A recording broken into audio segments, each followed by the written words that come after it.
welcome to Gana Short. Gana Short में आप सबका स्वागत है. Today I have with me General Rajiv Narayanan, and we're going to talk about the turbulent global order and India's way ahead. Well, everyone knows it's turbulent. It's going to be turbulent, but we'll come to that.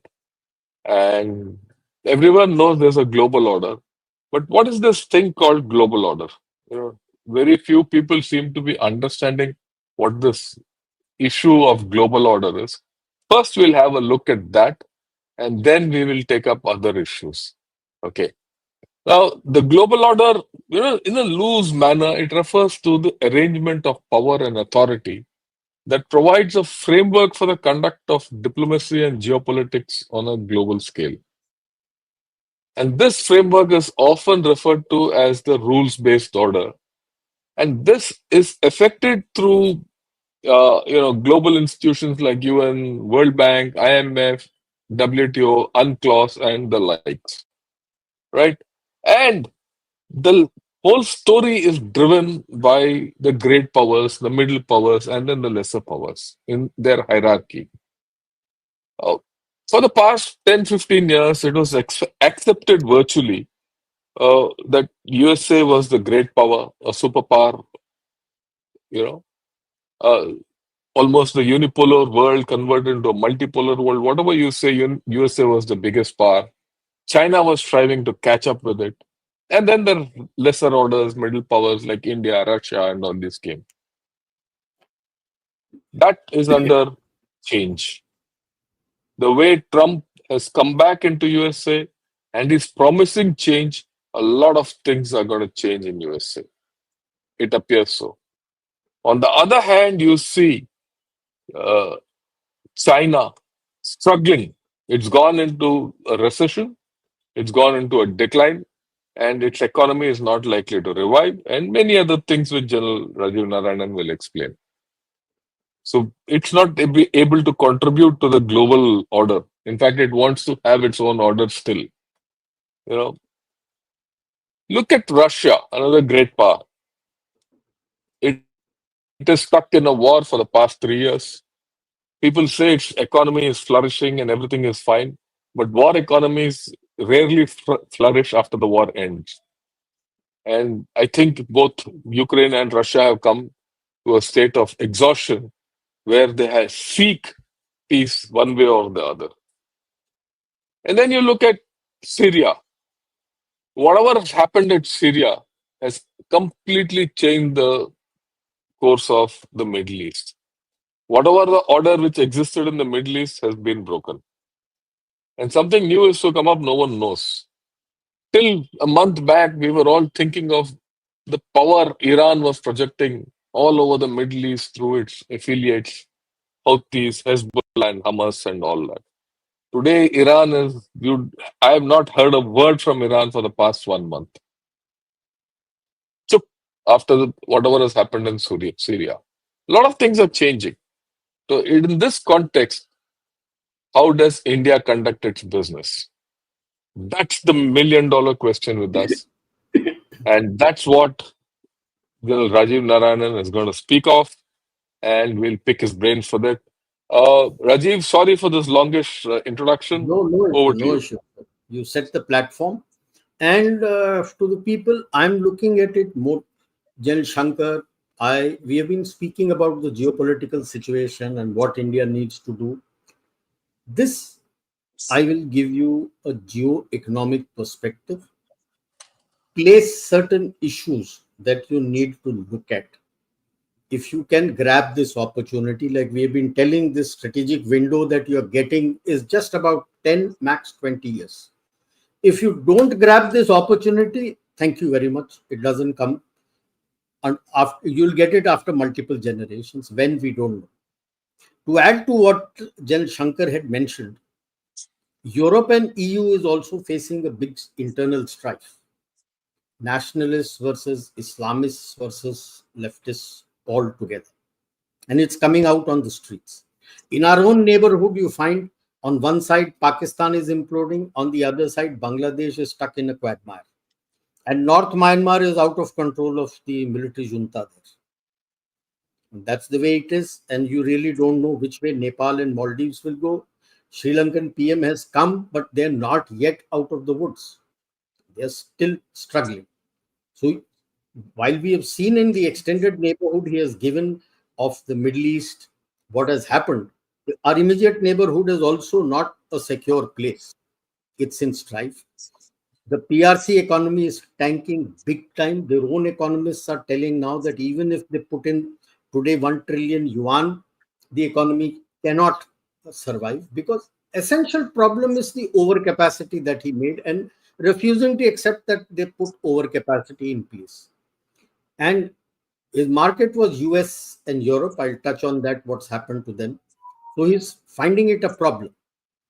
Once uh, his GDP, 70% of his GDP was through exports.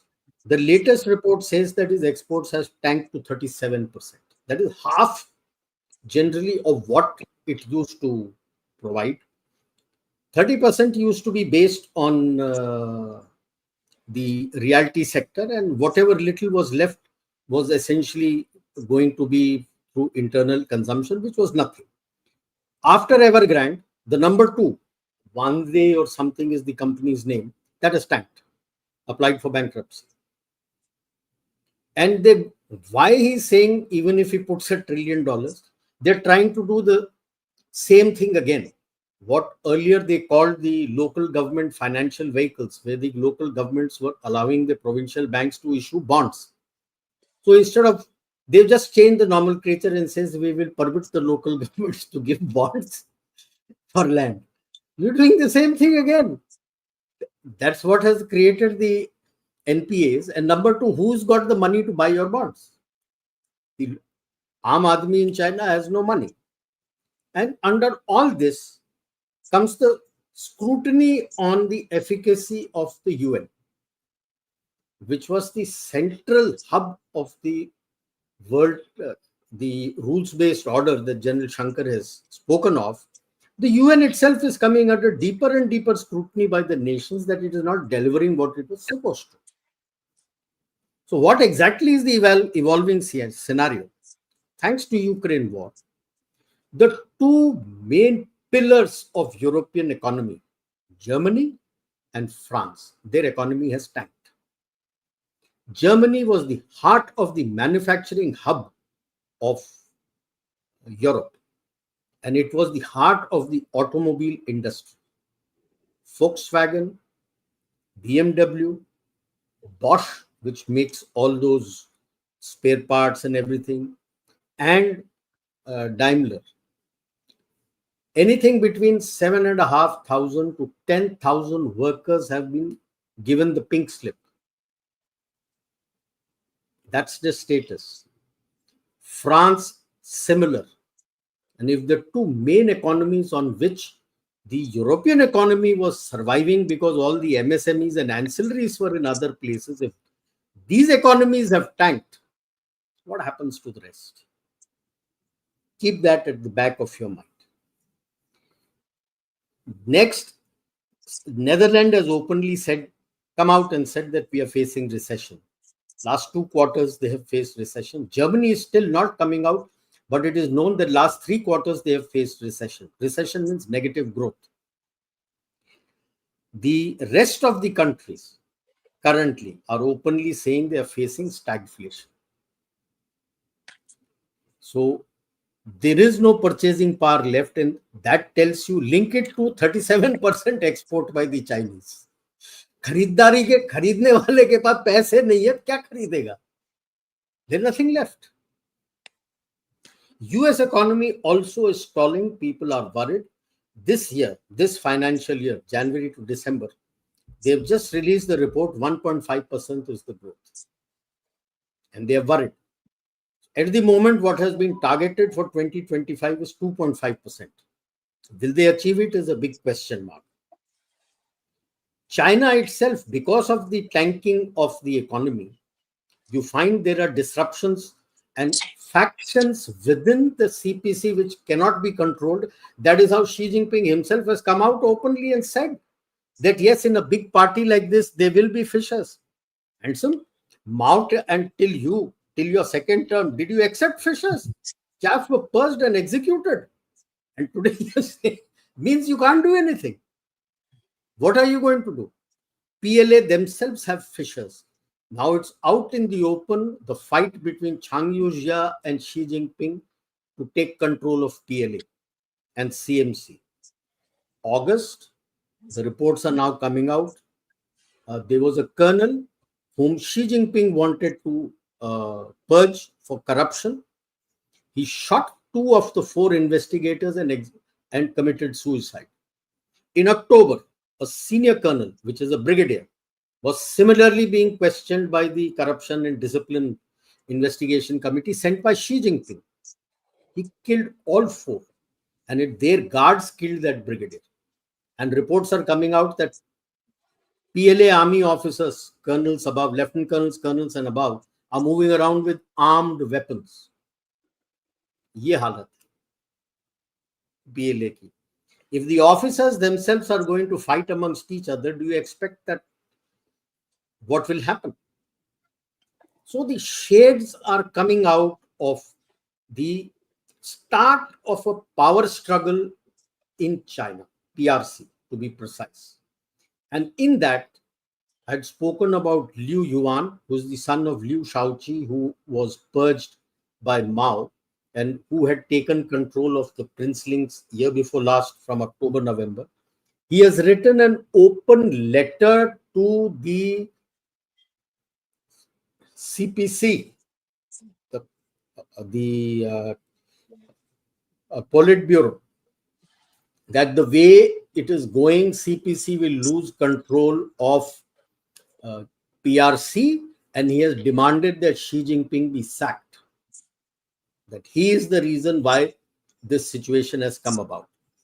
But what others have also not covered in that is, he has openly come out and said already since year before last October that the way ahead for China is a parliamentary socialistic democracy. Now, that's a big no-no as far as CPC is concerned. So now the power struggle is coming out. What comes out, we don't know.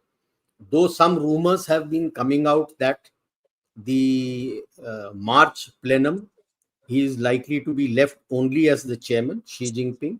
Chang Yu-jia will be nominated as the head of chairman of CMC. CM. And who comes? Wang Huning's name is coming for the general secretary, but it's still not clear who will be the general secretary. If there is a strife, internal strife, that it is still a major supply chain hub, at least for the low and medium technology. It is there for high tech also. That is where the trade war with the US and the West is going on. But for medium and low tech, it is still a major supply chain hub that could get disrupted. Because if there is strife, then there is strife everywhere. And then the factories don't work, then what are you going to do? It has another impact. I'll come to it later. And like Shankar had said, Ukraine and Gaza is not ending in a hurry at the moment. It will drag some more. Exhaustion has come already between Ukraine and Russia. How long it takes for Israel and Hamas and Hezbollah and Iran to get exhausted, time will tell. But the implosion of Syria has created its own dynamics. So that is why I say the Gaza war may not end in such a hurry. Since it has imploded, what Israel has done is he's gone upwards of the Golan Heights and further away from the Golan Heights to give him buffer. And he wants to put in his people out there. How the present warlords in Syria will accept it, time will tell. So it is a major cause for concern that the Middle East strife, to put it, is not going to end in a hurry. Because people are already talking after Syria, could Iran be next? What? Will they target hardliners? Will they repeat something like the Arab Spring or what they did in Bangladesh? Bangladesh, the army was silent. Will the IRGC be silent? So it is a turmoil in that area, and it's quite close to our borders. And we have imploding Pak and Bangladesh in strife. It has a direct implication for our security. That we have to be very clear about. If you take Bangladesh, three sides are covered by India. The fourth side is Bay of Bengal. So if something is to happen, it will happen across which border? All sides is you are there. Pakistanis, will they go to Afghanistan? Whatever will happen towards your side again. And the biggest worry about imploding Pakistan is the control of the nukes. What happens to the nukes? Now the Pak government is already talking to Imran Khan. What gives? What's happening? Control of the nukes becomes important. America has sanctioned them because they made an ICBM. But which way? Should we talk to Saudi Arabia, US, IAEA and neutralize? It's not going to be easy. So that's another major challenge that you have, that if it implodes, what happens to the nuclear weapons? Everyone has said that you are likely to be the fulcrum around which the future global order is likely to evolve. And you have to grab this opportunity. You're likely to be the fulcrum. So if you have to be the fulcrum, you have to grab the opportunity. Now, if European economy is tanking, China is tanking, US is still there. It may be facing a bit of a slowdown in economy. It's still there. You are there. We all talk. Everybody is talking that now comes multipolarity. Who are these countries which are going to form the multipolarity? That's a good one. पोल है कहाँ? पोल बचा नहीं है, कौन सारे whole में है. नहीं नहीं, बचा कौन सब सारे. तो होल में टैंक करके जा रहे हैं. तो what is this See, multipolarity we are talking of?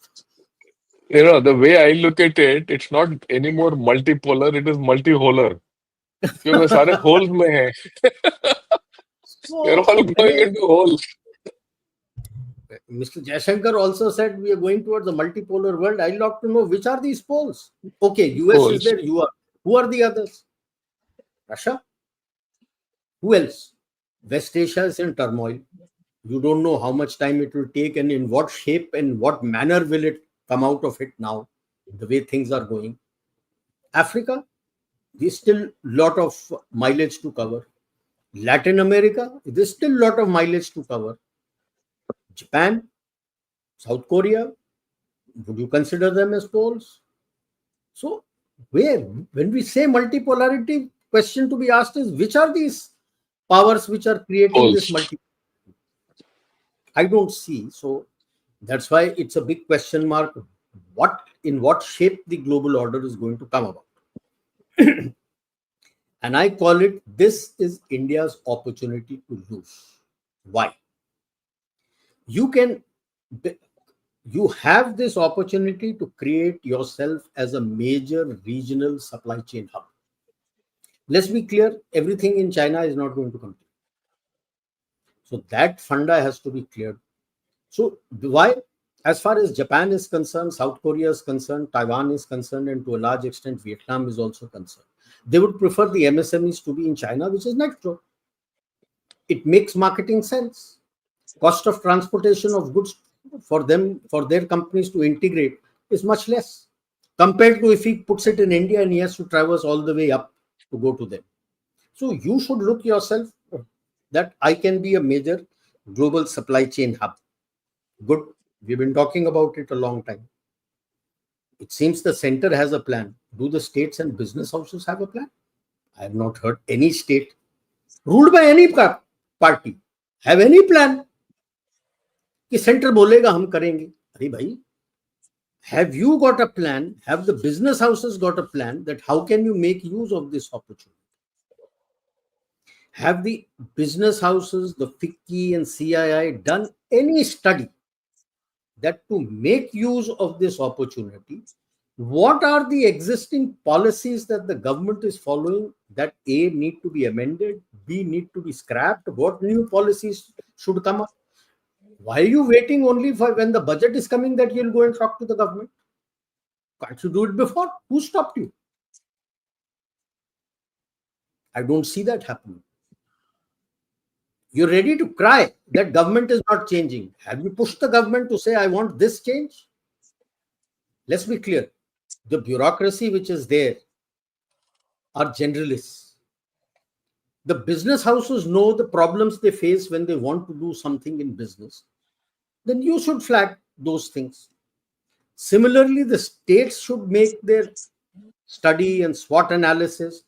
What are your strengths? Which supply chain companies would you like to bring to your state?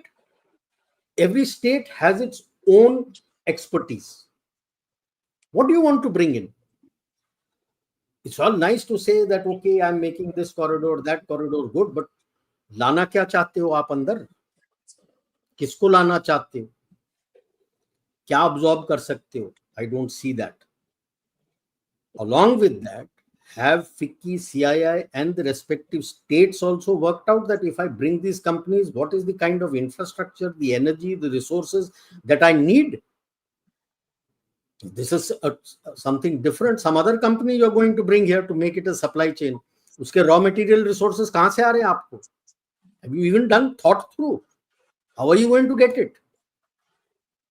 ऐसे नहीं हो जाता one chap sitting say NITI Aayog or somebody in the ministry saying ऐसा करना है. It doesn't happen. You have to be up on your feet to look at it. That's why I keep saying this is the opportunity for us to lose. Next, you look at marketing and shipping. Very, very, very, very important. If the Western markets are tanking, if the Chinese markets are tanking, your regional supply chain hub for whom? Have you thought about it? That it is going to be the global south. That means it is going to be low and medium tech. High tech may be limited, and some high tech may be available as market in the West. But bulk of low and medium tech are going into the global south.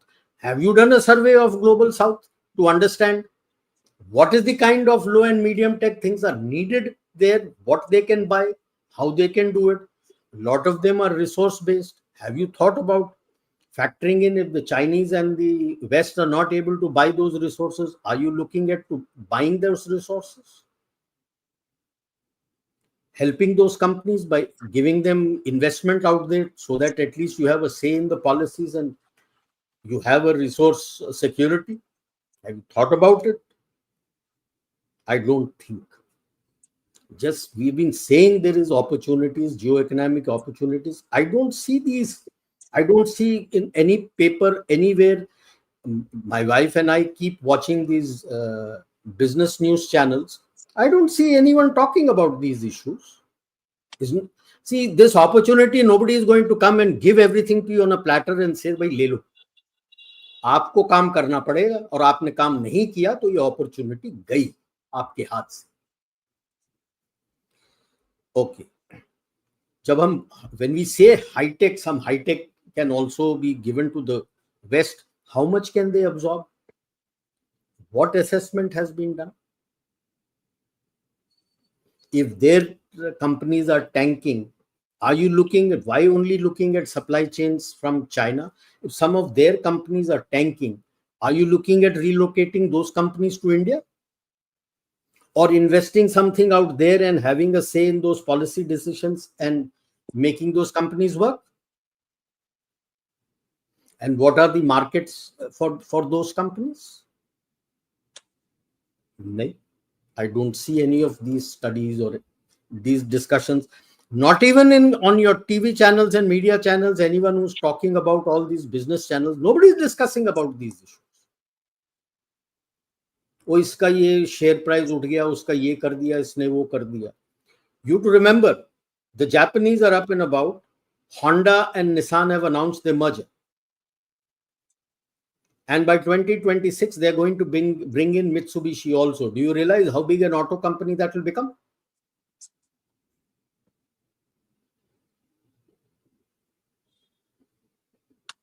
Hyundai and Toyota and Suzuki are together. That's how Maruti is also working with So they want to create their own big hub, auto hub. Uski discussion mere ko, I don't see anything. How is it going to impact our auto market? Why are they going in for it? What will be the positive and negative outcomes? How does it impact our automotive market? कोई नहीं.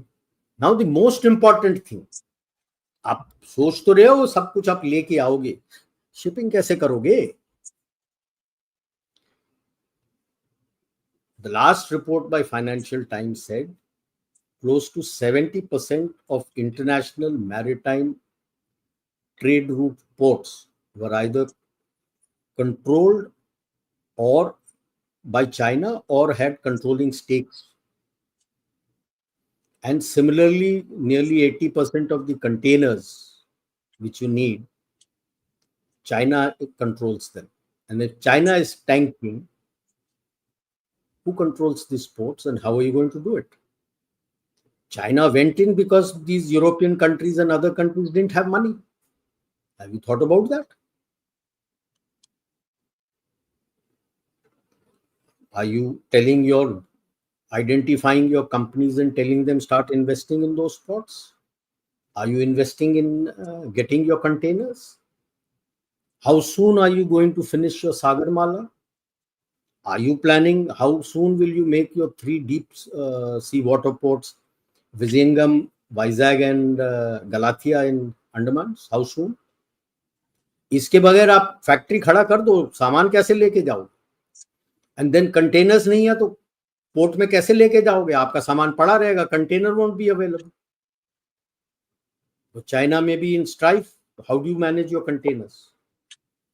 How do you manage if Netherlands is telling today and Denmark is facing stagflation and Netherlands is saying that they are facing recession?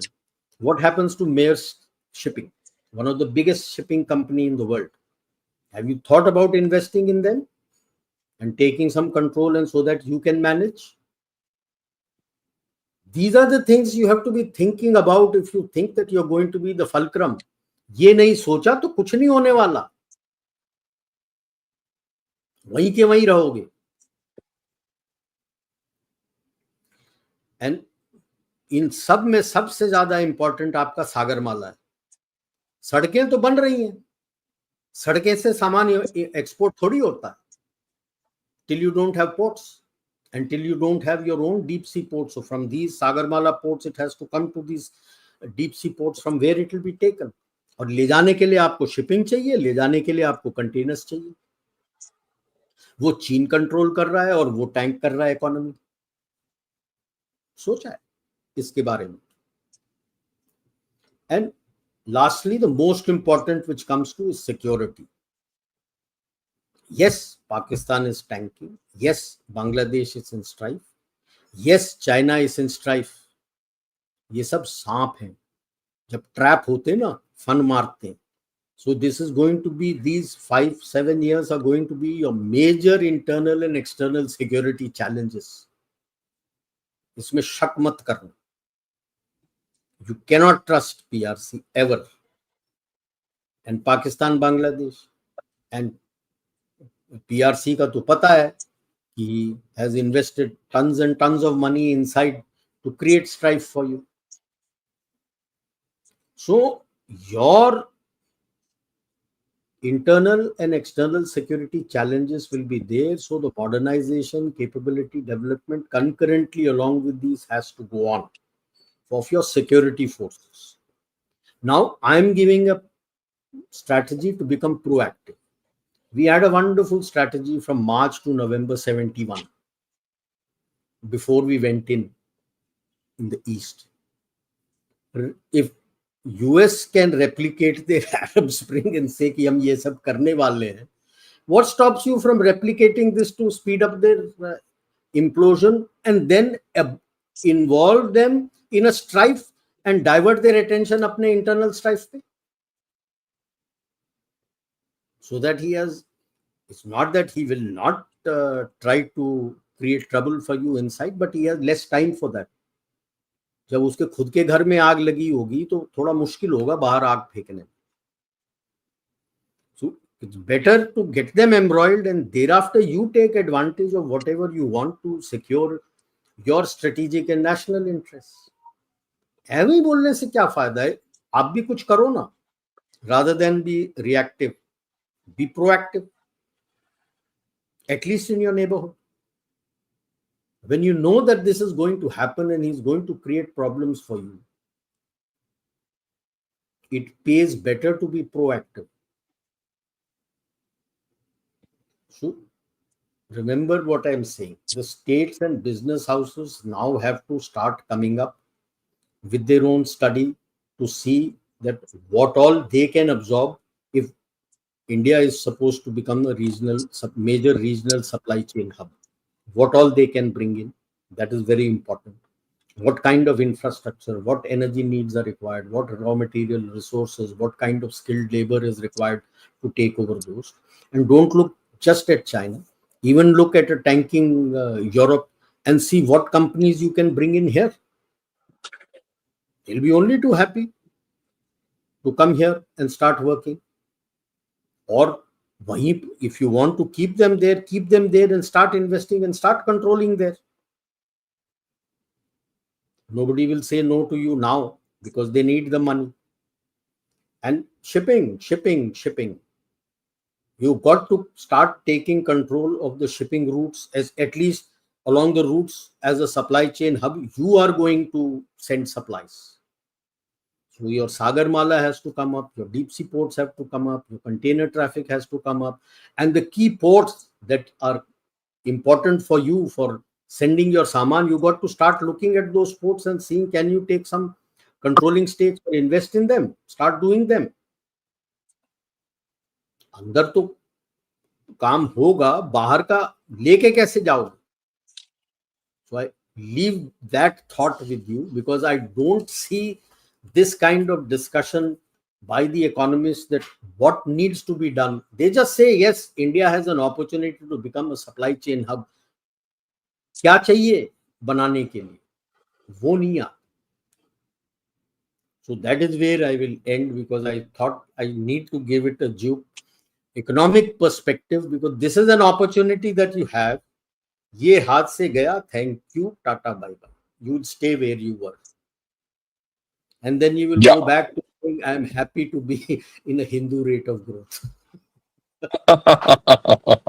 Yeah, I think you laid out the whole sequence and how things are going to happen, how this global order is going to change, and how China is going to struggle, and all that.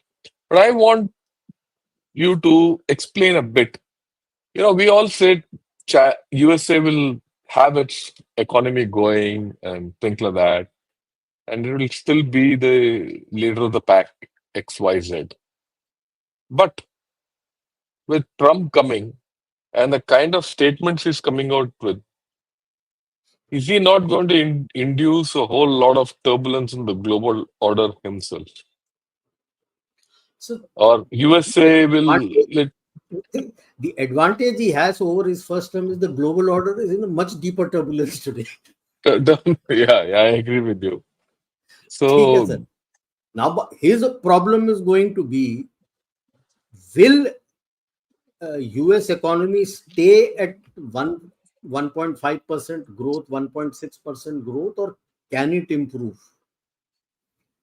The problem I see is their dependence on low and medium tech totally on China. And China is tanking. Not that the US economy is doing very well, because their GDP is at 28 trillion, but the debt is going up, it is shooting up, it is 36, 37 trillion already.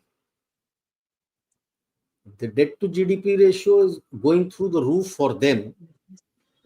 Not that it matters, but the purchasing power that was there earlier is reducing, but yet the advantage that the Americans have is their economy is not as dependent on export as the Chinese. Internal consumption was the main issue. So that will carry on. Maybe it may reduce a little, but that will carry on. The problem is in the Europe is great that the purchasing power has collapsed because the energy rates have shot through the roof. So the business houses are shutting because they can't pay, and the cost at which they are making because of the high rates of electricity is making it difficult for them. Yeah, And that is where yeah, double triple whammy, they are having a problem.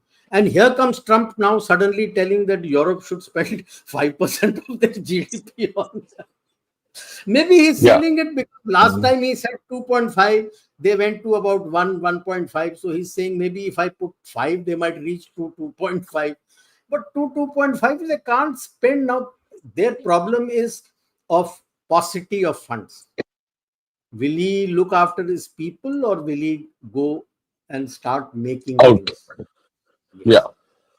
Yes. So USA itself is in a bit of a question mark for many reasons. Uh, People think that Trump will come with a magic wand and clear everything. Nothing is going to happen. The world is going. वो कोई जादूगर नहीं है. I have another question. We dwelt a lot on what we need to do externally to make use of this opportunity. When I say externally, state governments, businesses, central government, all that we have. What do we need to do internally to make use of this opportunity? Because a lot depends on the internal strength of the nation. And I think the politics of this nation of ours is at its fractured best. The So, basic issue, yeah, that's why I said that across the board, the states have to start looking at how can I make use of this opportunity that is given to me. Rather than okay, doing cheap politics and politicking against each other, start looking at this issue, that what are my strengths, what can I do, what can I bring, how can I make use of, which are these supply chain companies that I can set up here and make. And for that, that's why I said FICCI and CII and the business houses need to get together, that what are these policies you feel which are a hindrance to doing this in a faster manner. How should the policies be amended? Do you want something scrapped? Would you like the new policies to be brought in? And without these being done, it's going to be very difficult for India to take hold of this opportunity that you have. yeah, Internally, that I is what think, I want people to do. And in that, what is the kind of infrastructure? Okay, Gadkari is making his infrastructure, he is making his roads. Fine. That doesn't suffice. What are you going to do? Where are your ancillaries coming up? How do you connect those ancillaries to your companies? How do they take it out to the ports? Which are these ports? Why is Sagarmala not progressing further? Every state has got to do that. If that doesn't come through, then we are just talking. That's about all. Sid, yeah, I think so. I think you laid out everything that, look, there is going to be a huge turbulence in the global order. And in this turbulence, India has hope. India has an opportunity, and India has the capability. India has the potential to do everything, provided it puts certain things in place. And these are policies for external utilization and policies for internal, stabilization also. So with this, I'll leave it at this, and I'll today not take questions on, you know, Pakistan and, you know, defense, yeah, war, all that, right? We'll take those questions on which concern geoeconomics, right? Uh, so I'll start the questions. Let me see what they are. Yeah, my internet is giving me a little bit of problem today, so you'll have to bear with me. No issues. Yeah, okay. There's a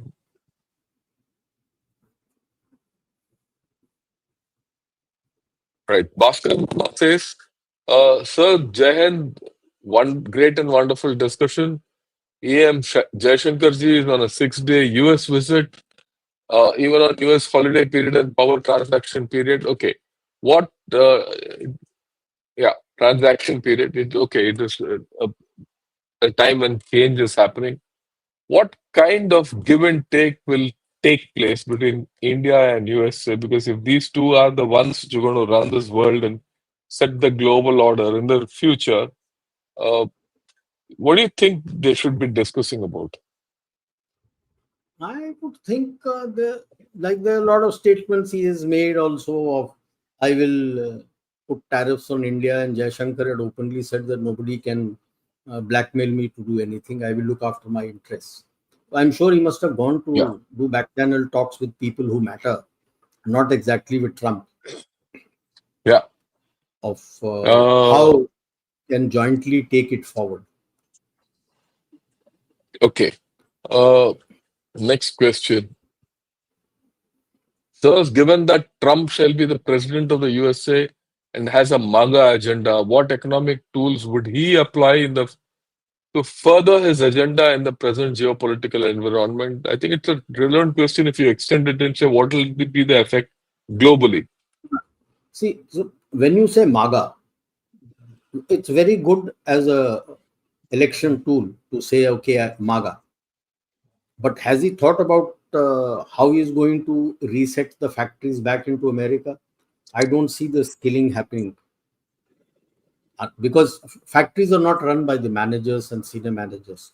It is that floor, the person who's working on that floor, the foreman, the man who's working the machine tools. That kind of training is lacking at the moment in US because they have shifted everything towards China. To now get it back, he needs to start skilling. Present government has not done anything. Has he given it a thought? How is he going to do that? Yeah, It, it's a that's the major million-dollar point, question. $1 million question. Now, the other reason why did the companies take it out? The labor charges went through the roof. Same problem that Europe is facing, the labor charges have gone through the roof.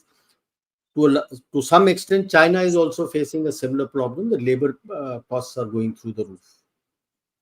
So, if your labor rates are that, can your people buy it?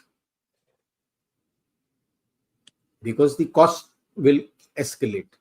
So, like I said, it is good uh, election gimmick to say, I am for MAGA.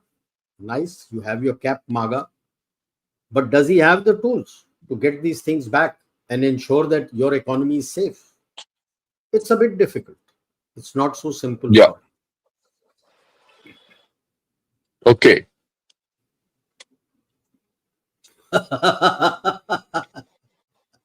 If being a disruptor is a leader, then yes. I have named Yeah. him the I, disruptor. okay. Right. The next question is the last 4 years, the world didn't have a leader. This I will don't call change him a in. leader. If being a disruptor is a leader, then yes. I Mm, call him the great disruptor. Like in China, Wang yeah. Huning, I call him the great survivor. Trump Be is a the great great disruptor. disruptor. Right? So if you accept disruptor as a leader, then yes. Otherwise, I will reserve my comment on this because I have serious doubts. Right. John Doe says the last 4 years, the world didn't have a leader. That will change on January 20, this year This is what or I the was coming year. I don't know whether that will happen also. Okay. because John Doe, there's a big difference in being a leader and being a boss. Yeah. So he's not a leader, he's a boss. A boss is never a leader, and a leader never bosses. A leader takes Okay. his team. Yeah. Ramchandran let, says, what should India do to become a much more effective global player and a major influence without UNSC permanent membership? Is it even possible without a seat in the uh, yeah, How much more do you PSS want? permanent? What more do you want? Yeah. How much more do you want? Aren't you already an effective global player? That Yeah. despite You the already change, are. both sides have called Shankar for talks. Yeah. We don't, one has to understand why he's gone there. Is he gone there for a holiday? Not at all. One also has to understand, why did China go back after 4 years? Hmm. वो थका हुआ nation है. Okay, you don't need this UNSC. And what General Rajiv Narayanan said, today the UN is not an effective system. Whether you're a member of that UNSC or not, is whether you have a permanent seat or not, is irrelevant. Okay, the globe is now going to be played the way, so far no one has probably imagined. That's why the dynamics which he explained in the beginning are important. Europe in one tangent, China is on another tangent, the Middle East is completely broken up. USA is going through a huge lot of internal questions, right? India has its external problems in the immediate neighborhood, and you have your own internal problems. So, who's going to run this world? That's a big question. That is why I touched on geoeconomics, because if you are able to manage your geoeconomics internally, the turmoil starts Yeah. stopping. Okay. As they said in our NDA, we used to have a film, A Hungry Man is an Angry Man, Angry man. and you That's can the lead thing. him Yeah. anywhere. So the moment geoeconomics gets set within the states and every place, then automatically you find the anger within the people starts subsiding, and then they calm down. Okay. Sir, Roti Kapda Makan, is this the time for the world to stabilize? Do we have leadership for this to end strife and cooperate? I don't know whether he's talking of Indian leadership or external leadership. External So Roti, leadership we have spoken of. Let's talk a little bit of, do we have the internal leadership to take a global role? it's too early. It's too early. You see, how do you take a global role? You take a global role first if in your region and other places you become the first responder and are a net security provider. Are you? You're not. You may become 5 trillion, 10 trillion. To me, it means nothing. As long as you have a tremendous disparity in income, you have a problem. So, when you look at any money distribution curve or whatever curve you take, there'll be one small section which is very rich. It will always be there. There will be a small section which will be very poor. They'll always be there. You can't do much about it. The problem is in the central peak. If you can flatten that curve, that means the middle income becomes almost very big. Then the income distribution is better. That is when you start having some say. Otherwise, if your own internal dynamics and you have very large income disparity, 5 trillion, 7 trillion बोल के क्या फायदा? You may feel happy about it, but is it benefiting? Yeah. Is it benefiting the people? Once you are able to do this, when you are able to do this, then you become internally stable. That is where I was giving that why I took it as a geoeconomics. This geoeconomics is for you internally. When you get all these things, you stabilize internally. When you are stable internally, then you get your leadership, and then people start looking at you. Yes, you can end strife, you can cooperate, you can do this. अभी तो रास्ता बहुत दूर है यार. Why are we looking at all these things? There's much road for you to cover. Okay. Next question. Yeah. Sir, do you think the new committee formed for IAF progress and problems will come out with a solution, or it just time passed? Now, like it's PF, Defense now का it's है. like PF is more strong. It's more of defense. PF, he may have his aircraft, but can he fly when he doesn't have We fuel? can't. Yes. I mean, I think it's very wrong to compare IAF with PF. IAF is still strong. Don't think right. That's the way one has to look at it. The next question is from Debashish Chatterjee. He says, has India even begun to start mining for rare earths? How? When the states are not on board. Your environmentalists are not on board. How do you mine for rare earths? Simple. That's why I said you state wise you got to make your study and plan what you can do for yourself. If everybody within politicians are only doing politics and looking after their own chair, then thank you very much. Here, all these things will just be left. That's what Shankar was saying about your internal issues. Unless the states come up with their own study that this is an opportunity, I need to make use of it. If he has rare earths, how to make use of it, what to be done. Give you the classic example of Sterlite, Vedanta Sterlite in Tuticorin here, Tuticorin. What happened? Till that was running, you were the biggest supplier of copper. Comes the environmentalists, and you have your people coming out on the streets. You shut it down. Now, 15 years after it has been shut down, now the people are out on the streets to reopen it because they suddenly find other places have taken over. You became a net importer of copper after that. Now, this is where if you have not put your mind to it, you have not done your study, these things are going to happen. Somebody will say, okay, I Yeah, want to come and mine here. Somebody will give him from the center will give him the license. People will come on the streets and say, no, environment damaging. That is where I say the states have to come on board now and think through that what can they do, what all can they achieve. States which have rare earth, imagine what they can achieve in the globe.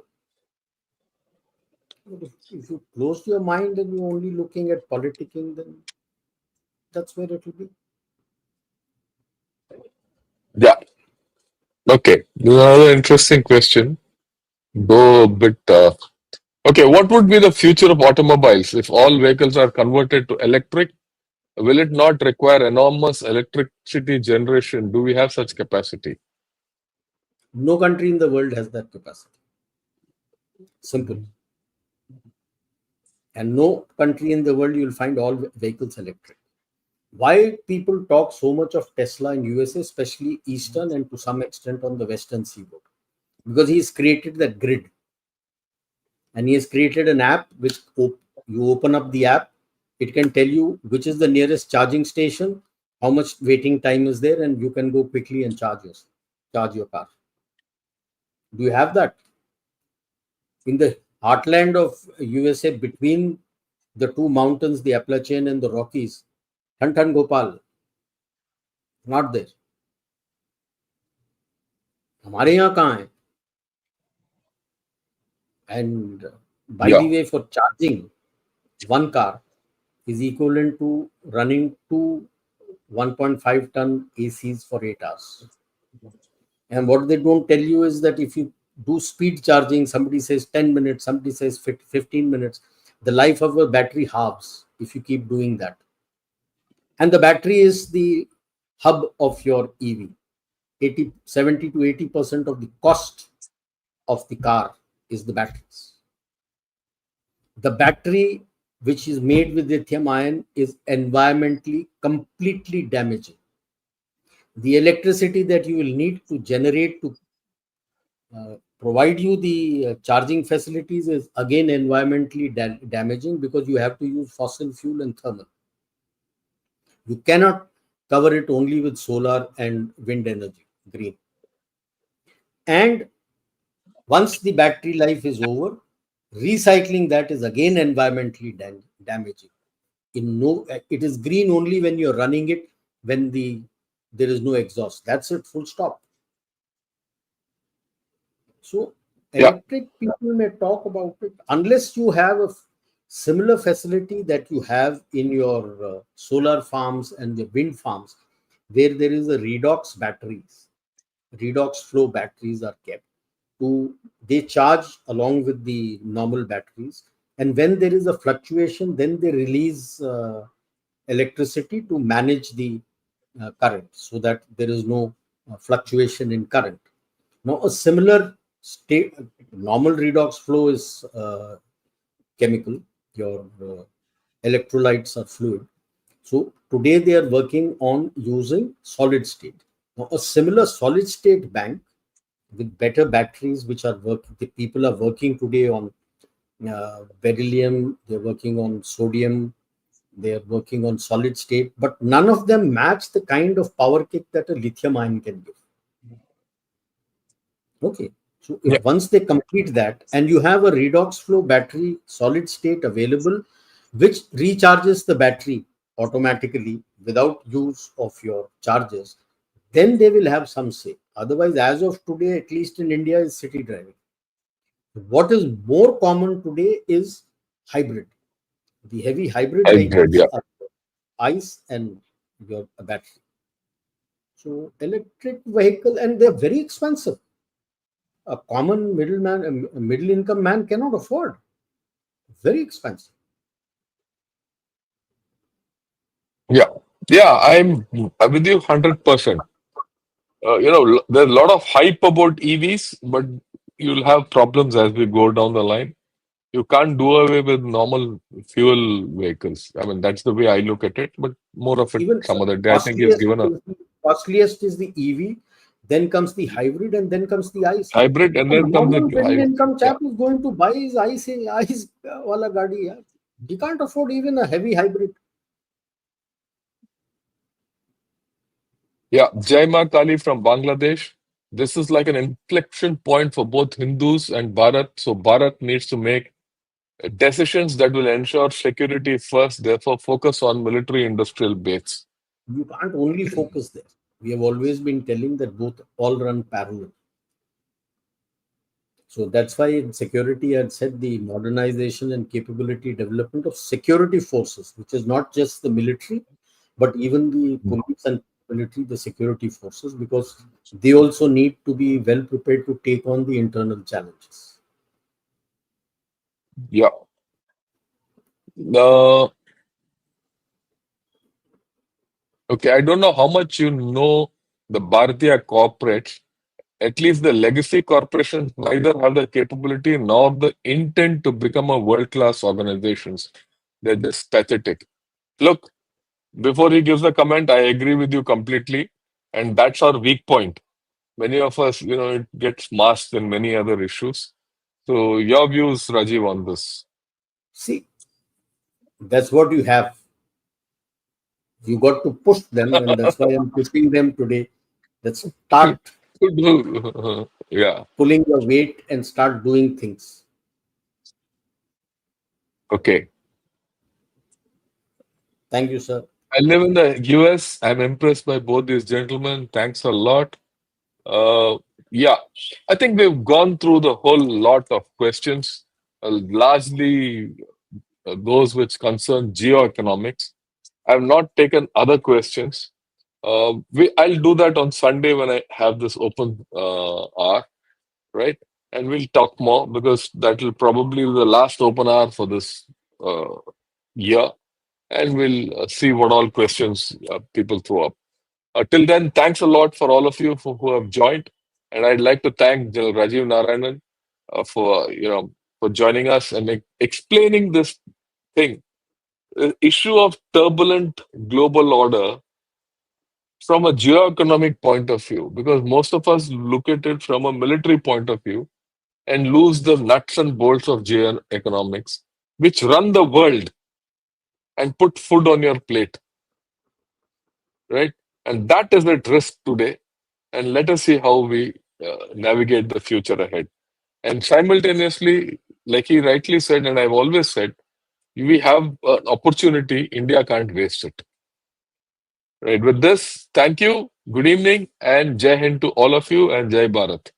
Jai Bharat, Jai Hind, and Merry Christmas to all of you. Thank you.